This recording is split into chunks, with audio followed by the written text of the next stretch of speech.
भारत की कंपनी है, रिलायंस है, अंबानी है, अडानी है, समझ आ गई कि नहीं, टाटा है, महिंद्रा है, दुनिया भर की कंपनी है सब। बिहार की बहुत बड़ी कंपनी सिक्योरिटी देने में SIS ऐसे करके हैं। तो कई सारी कंपनियां हैं। अगर मान के चलिए टाटा कंपनी को या महिंद्रा कंपनी को, अभी जो भारत में सबसे लीडिंग है अडानी, ये व्यापार कर रहे हैं, कल को अगर इनको दे दीजिए यूक्रेन का सुधार करने के लिए तो यूक्रेन में भी व्यापार करेंगे, बिजली घर लगाएंगे। अडानी ज्यादातर इंफ्रा में काम कर रहा है, एयरपोर्ट बनाएंगे क्योंकि पुतिन मार के तोड़ दिया, तो ये सब काम करेंगे। इसी बीच अगर पुतिन मार और के तहस नहस कर दे यूक्रेन को, तो धीरे धीरे अडानी सब चीज बनाने लगे, स्कूल, कॉलेज, एयरपोर्ट, हॉस्पिटल, बिजली घर। ओके, यूक्रेन हमारा, यूक्रेन हमारा। अब बताइए क्या वो यूक्रेन में अच्छा सा शासन कर पाएगा? नहीं। यही हुआ था भारत के साथ। ब्रिटिश ईस्ट इंडिया कंपनी एक कंपनी थी, जिस तरह से एक टाटा कंपनी है, रिलायंस कंपनी है, वो भारत में आई थी व्यापार करने के लिए। वो सबसे पहले मसालों का व्यापार की, चाय का व्यापार की, गन्ना का व्यापार की, कपास का व्यापार की, कोयला का व्यापार की, लौह एल्युमिनियम इत्यादि के व्यापार की। करते करते करते करते वहां से सपोर्ट लेना पड़ा, क्योंकि ये ईस्ट इंडिया कंपनी वाले ब्रिटेन के राजा को कहते थे कि महाराज यहाँ दो गो आपस में लड़ गया है, सब मराठा एगो का नाम है, एगो का नाम है निजाम, और हम लोग का व्यापार चौपट हो रहा है, आप कुछ मदद कीजिए ताकि हम इन लोगों का सेटलमेंट कर सके। तो वहां से इंग्लैंड से कुछ सेना आती थी, बस इसलिए ताकि हमारी ब्रिटिश ईस्ट इंडिया कंपनी जो ब्रिटेन की थी उसको लॉजिस्टिक और सपोर्ट दिया जा सके। और इसी सपोर्ट के नाते धीरे धीरे धीरे भारत की स्थिति इतनी कमजोर थी कि कब्जा करते गया, हर जगह कुछ ना कुछ होता ही है। कहीं कभी महिलाओं के साथ अंग्रेज खड़े होते थे, तुम्हारे अधिकार के लिए लड़ेंगे, कभी दलितों के साथ खड़े हो जाते थे, तुम्हारे लिए हम लड़ेंगे। इसलिए कभी भी इसको नेशनल मुद्दा ही बनने नहीं दिया। हमेशा अंग्रेज देखिएगा दूगों की लड़ाई में एगो जज की भूमिका में रहते। मुस्लिम लीग के साथ खड़ा हो गया सब, अंग्रेज मुस्लिम लीग के साथ खुल के खड़ा था। और भारत की आज़ादी आपको पढ़ाएंगे तो पता चलेगा कि ये छोट मोट लोगों का कहना है कि आज़ादी लीजिए। आज़ादी भारत को तोड़ने में सबसे बड़ा योग इंग्लैंड में लिखा जा चुका था और पास हो चुका था कि भारत को आज़ादी 1948 में दिया जाएगा। आप ये पढ़िएगा, भारत की आज़ादी 1948 में दी जाएगी, और ये इंग्लैंड से पास था। और वहां के प्रधानमंत्री जो थे क्लीमेंट एटली, उन्होंने कहा था कि 1948 में किया जाएगा। फिर एक साल पहले किया, क्या हो गया ऐसा, आज़ादी किया गया, एक साल रुक जाता तो भारत का विभाजन नहीं होता। जिन्ना को फेफड़ा में कैंसर हो गया था, और ये बात अंग्रेजों को पता था, जिन्ना को नहीं।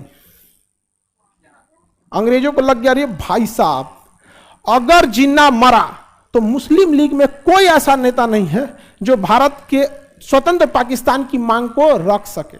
फेफड़ा में उसको टीबी था, कैंसर, कई से गुच्छा गुच्छा बन गया था उसके फेफड़ा में, गुच्छा बन गया था उसके, तो वो कैंसर का ही रूप होता है। बताया ही नहीं सब उसको कि तुमको कोई दिक्कत है। जिन्ना के साथ अंग्रेजों को लग गया था कि ससुरा ये जिन्ना मर गया ना तो कोई इंसान पाकिस्तान को नहीं बना सकता। ये खुद जिन्ना का स्टेटमेंट था। जब पाकिस्तान बना ना तो मीडिया ने कहा कि मुबारक हो, मुस्लिम लीग के संयुक्त प्रयास से पाकिस्तान का निर्माण हुआ। तो जिन्ना ने कहा मेरे प्रयास से हुआ। मुस्लिम लीग में जिन्ना के बाद नेता बताइए ना, कोई नहीं थे सब यहां पे। जिन्ना का हाल, जिन्ना जब अंग्रेजों ने जिन्ना को छोड़ दिया था, जिन्ना को आखिरी सांस में जिस एम्बुलेंस में ले जाया गया था उस एम्बुलेंस का पेट्रोल खत्म था, 2 घंटा तक एम्बुलेंस खड़ी थी धूप में।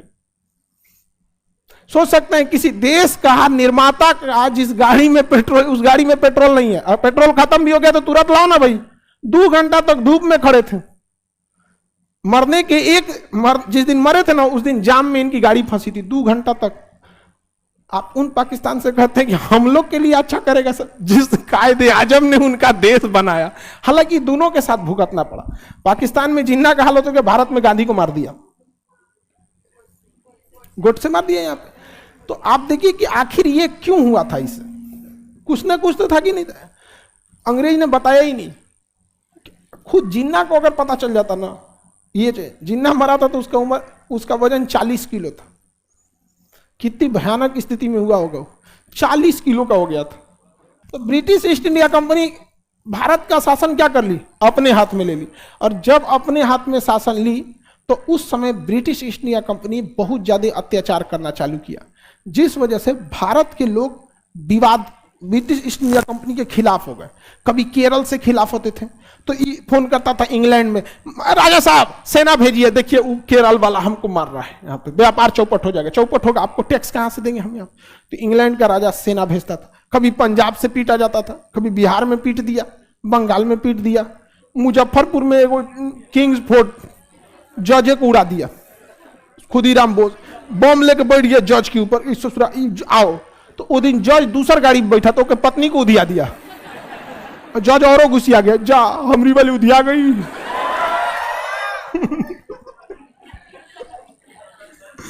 और बड़ी खुश था खुदीराम बोस, जज को देखा गया, जज तुम बच कैसे गया रे, तेरी गाड़ी पे तो बम मारे थे, कहा क्यों मैं हमारी बेटी या पत्नी उधिया गई तुम्हें। तो इंग्लैंड वालों को ना, इंग्लैंड का राजा टेंशन में आ गया, कहा कि ये ब्रिटिश ईस्ट इंडिया कंपनी शुरू में तो तुम लोग टैक्स के रूप में पैसा भी भेजता था, तो हम तुम्हारी मदद करते थे, समझ में आता था। अभी तुम लोग पैसा कम भेज रहा है, सैनिक हमें ज्यादा भेजना पड़ रहा है, कर क्या रहा है तुम लोग। कहा कि ना सारा चीज गड़बड़ नहीं हुआ है, ठीक हो जाएगा, कभी कभी होता है, हम लोग विस्तार कर रहे हैं कंपनी का, कोई दिक्कत नहीं होगा। यहाँ पर राजा इंग्लैंड में बैठा, उसको लगा कि हो सकता है कुछ हो गया यहाँ पे। इसी बीच हो गया 1857 की क्रांति। इतना बढ़िया से हुमच हुमच पिटाया था सब अंग्रेज ना, जिसका कोई हद नहीं। अंग्रेजों को जबरदस्त मारा गया था। और वहां से तब राजा ने क्या भेजा, अपना सिपाही। वो सिपाही एकदम गोर गोर, व्हाट हैपन, कहा कोई बात नहीं, कौन बैठिए यहाँ पे। गांव का आदमी बैठा के मार कचर कचर मारा था। अब भारत वालों के पास उस समय बंदूक था नहीं, एक आदमी का मारते मारते 1 घंटा में जान निकालता था। सब बांस से मार रहा है, सब कूच रहा है, सब दांते काट रहा है, सब घोंप दिया चाकू। भारत वालों के पास हत्या करने वाला चाकू नहीं, सब्जी काटने वाला चाकू, मारा अंदर मुड़ गया, इसे चोचा मुड़ गई लो रे, रुक रुक काट रहा है। हमारे यहाँ सांप मर जाता है तो 10 मिनट तक आंख पूछता है, फोटो खींचेगा, मारे यहाँ हमारे फोटो खींचता है तो कि और क्या कुछ। अब जब तक बेचारा हिलते डुलते रहेगा तब वो मारेगा उसको। इंग्लैंड वालों को इतना मारा गया, जब लाश गई इंग्लैंड के राजा के पास, देखा ससुराई को मारा कैसे रे इसको। कोई लाश ठीक ठाक गया ही नहीं था। ओ माय गॉड, सब चल गया यहाँ पे, बहुत बुरा मारा था सब। और इंग्लैंड वाले छुप भी नहीं सकते थे सब। उन गधों का ड्रेस लाल रंग का था, और लाल रंग का तरंगदारी सबसे ज्यादा होता है, दूर से दिख जाता था। अब भारत वाला मार रगड़ दिया वहां पे। और उस समय बंदूकें भी जितनी ऑटोमेटिक नहीं थी, एक गोली मारिए तो दूसरा लोड करना होता। इसलिए जब भी देखेंगे तो अंग्रेज फिल्मों में भी गोली जब भी चलाएंगे तो 2 लाइन में अंग्रेज खड़े रहेंगे, एक घुटना के बल खड़ा रहेगा, एक गोली ये मार दे और एक पीछे से रहेगा यहाँ पे, तो एक गोली मार देगा और पीछे हट जाएगा, अब पीछे वाला आके गोली मारेगा तब तक ये लोड करेगा। लोड कर देगा तो चला दिल रे, हट हट, अब हम मर तू मर तू। यहाँ पारा पारी मारता था सब, पारा पारी समझते हैं लोग। एक करके आतर दे के एक बारी मारे एक बारी मारे, मारते रहता था सब बारी बारी से।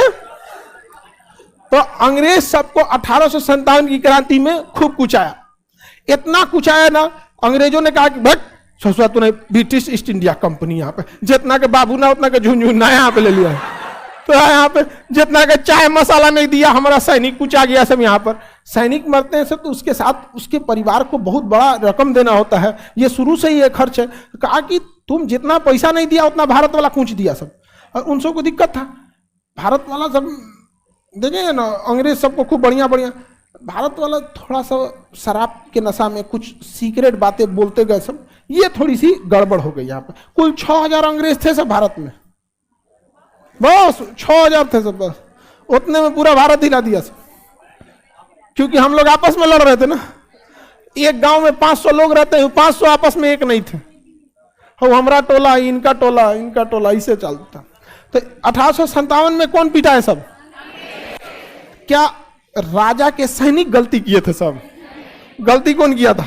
ब्रिटिश ईस्ट इंडिया कंपनी, क्योंकि इसके गवर्नर सब पुटपटांग हरकत करने लगे थे सब। तो राजा गुस्सा गया, कहा कि ब्रिटिश ईस्ट इंडिया कंपनी खत्म, ईस्ट इंडिया कंपनी खत्म, भारत पर शासन होगा राजा का। किसका सजा हो? राज। क्राउन कहते हैं, किसे? क्राउन। राज सिंहासन को क्या कहते हैं? क्राउन। तो 1857 में ये ब्रिटिश ईस्ट इंडिया कंपनी से लेके किसे दे दिया गया? राज। ब्रिटिश ईस्ट इंडिया कंपनी के अंडर में आया कब था? बक्सर के युद्ध के। बक्सर के युद्ध से ईस्ट इंडिया कंपनी के अंडर में आ गया था। और कब तक रहा था? 1800। तो भारत का शासन कौन देख रहा था? राज। 1876 में रानी कही कि भाग अमरो तो महारानी, महारानी समझ में आ गया कि नहीं? रानी महारानी में जब तक सब बूढ़ उड़ हो जाती है, ठीक ठाक नहीं लगती है, तो उसको महारानी घोषित कर देता है। ठीक ठाक रहेगी तो रानी। समझ में आ गया कि नहीं?